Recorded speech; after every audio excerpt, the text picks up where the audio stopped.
ఈరోజు బడ్జెట్ తీసుకుంటే 3,22,359 కోట్లతో బడ్జెట్ పెట్టారు. ఎలక్షన్స్కు ముందు ఏదైతే ప్రజలకి ప్రామిస్ చేశామో వాటిల్లో రెండింటిని 6 నెలలు నెరవేర్చడం జరిగింది. ఎన్టీఆర్ భరోసా పెన్షన్స్ 4,000 చేయటం, దానికి 27,518 కోట్లు ఈరోజు బడ్జెట్లో అలాట్ చేశారు. 27,518 అంటే చిన్న అమౌంట్ కాదు, చాలా పెద్ద అమౌంట్. అదేవిధంగా దీపం 2 పథకం, దానికి 2,600 కోట్లు. ఇవి రెండు ఇంప్లిమెంట్ చేసాం. ఏదైతే ఎలక్షన్స్ ముందు చెప్పామో దానికి తగ్గట్టుగా మేనిఫెస్టోలో ఉన్న ఈ రెండు ఇంప్లిమెంట్ చేయడం జరిగింది. తల్లికి వందనం, ఎంతమంది పిల్లలు ఉన్నా వాళ్ళ ఇంట్లో వాళ్ళందరికి కూడా 15,000 ఇస్తామని చెప్పడం జరిగింది. దానికోసంగా 9,407 కోట్లు బడ్జెట్లో ఇచ్చారు. అది మే లోపల ఆ యొక్క తల్లుల అకౌంట్లోకి వేయటం జరుగుతుంది. ఎందుకంటే ఈ అకాడమిక్ ఇయర్ లోపల ఇవ్వాలని ముఖ్యమంత్రి గారు నిర్ణయించారు. నెక్స్ట్ అకాడమిక్ ఇయర్ జూన్ 12వ తేదీ ప్రాంతంలో స్టార్ట్ అవుతాయి, సుమారుగా జూన్ 12. అందుకని మే ఎండింగ్ లోపల ఈ తల్లికి వందనం అనే యొక్క కార్యక్రమాన్ని పూర్తి చేయాలని ఈ బడ్జెట్లో పెట్టడం జరిగింది. అదేవిధంగా రైతన్నలకు అన్నదాత సుఖీభవ కోసంగా 6,300 కోట్లు, ఇది కూడా యాక్చువల్గా మేనిఫెస్టోలో పెట్టడం జరిగింది. ఈ విధంగా ఏదైతే సూపర్ 6 అని మేనిఫెస్టోలో పెట్టామో వాటిలో 2 ఆల్రెడీ కంప్లీట్ చేసాం. మరొక 2 ముఖ్యమైనవి, అవి కూడా యాక్చువల్గా ఈ మే మంత్లో తల్లికి వందనం, అన్నదాత సుఖీభవ కోసం వీలైన తొందరలో అది కూడా తొందరలో ఇవ్వాలని ముఖ్యమంత్రి గారు నిర్ణయించారు.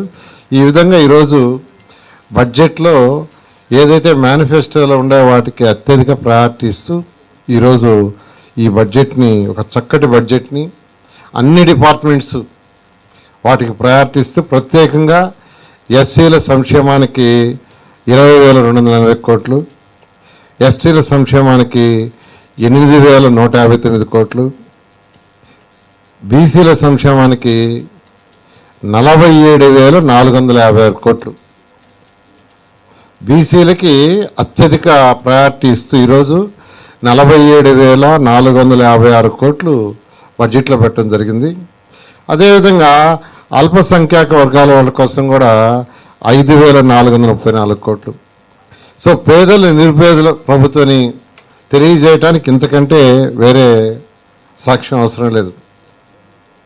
కానీ జగన్మోహన్ రెడ్డి నేను అల్పసంఖ్యాక అని చెప్పేవాళ్ళు, కానీ ఆయన చేసింది ఏంది?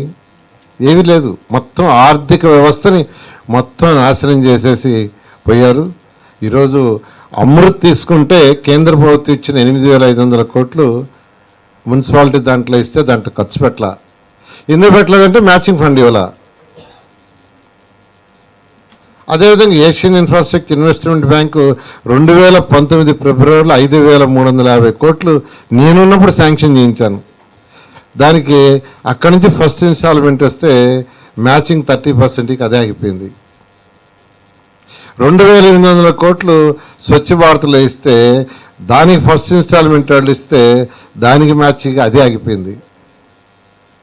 దీని అంతటి కారణం ఏంటంటే ఒక ప్లానింగు, ప్రాపర్ ఫైనాన్షియల్ ప్లానింగ్ లేక గత ప్రభుత్వం చేసింది. అయితే ఎన్నిటిని ముఖ్యమంత్రి గారు ఇప్పుడు ఒక్కొక్కటి సరిదిద్దుతూ కేంద్ర ప్రభుత్వంతో ఈరోజు ఉన్న యొక్క అవగాహనతో ఒక్కొక్కటి తీసుకుంటూ వస్తున్నాడు. త్వరలో ఈ రాష్ట్రం ఖచ్చితంగా ప్రజలు ఏదైతే నమ్మకంతో ఎన్డీఏని గెలిపించారో వారి యొక్క నమ్మకాన్ని ఒమ్ము చేయకుండా ముందుకు తీసుకుపోతామని తెలియజేస్తున్నాను.